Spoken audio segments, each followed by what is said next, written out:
আসসালামু আলাইকুম। কোরআনের বাংলা অর্থ হইতে পড়া হইতেছে সূরা আল-মারিদ ৭০ আয়াত ৪৪ মক্কা অবতীর্ণ। রুকু ২। পরম করুণাময় অসীম দয়ালু আল্লাহর নামে শুরু করছি। প্রথম রুকু এক ব্যক্তি চাইল সেই আযাব সংঘটিত হোক যা অবধারিত। ২ কাফেরদের জন্য যারা প্রতিরোধকারী কেউ নেই। ৩ তা আসবে আল্লাহ তাআলার পক্ষ থেকে যিনি সমস্ত মতবাদের অধিকারী।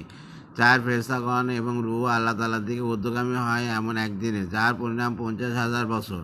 ৫ অতএব আপনি উত্তম সবর করুন। ৬ তারা এই আযাবকে সুদূরপ্রসারিত মনে করে। ৭ আর আমি একে আসন্ন দেখেছি। ৮ সেদিন আকাশ হবে গলিত তামার মতো। ৯ এবং পর্বতসমূহ হবে রঙিন পশমের মতো। ১০ বন্ধুর খবর নেবে না। ১১ যদিও একে অপরকে দেখতে পাবে সেদিন গুণাগার ব্যক্তি গণস্বরূপ দিতে চাইবে তার সন্তানকে। ১২ তার স্ত্রীকে, তার ভাতাকে। ১৩ তার গোষ্ঠীকে যারা তাকে আশ্রয় দিত। ১৪ এবং পৃথিবীর সব কিছু তার অথবা নিজেকে রক্ষা করতে চাইবে। ১৫ কখনোই নয়, নিশ্চয়ই এটি লেইহান অগ্নি। ১৬ যা চামড়া তুলে দেবে।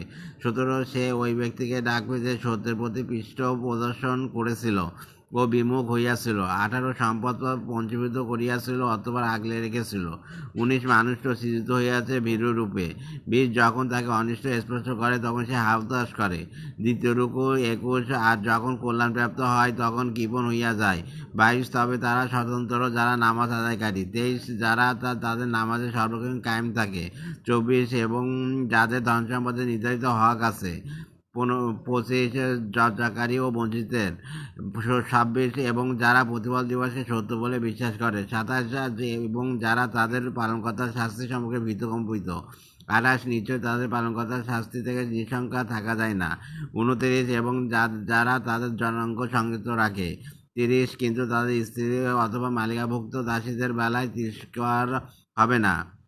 ৩১ অতএব যারা তাদের কাছে ছাড়া অন্যকে কামনা করে তারাই সীমালঙ্ঘনকারী। ৩২ এবং যারা তাদের আমানত অঙ্গীকার রক্ষা করে। ৩৩ যারা নামাজে যত্নবান হয়। ৩৫ তারাই। ধন্যবাদ।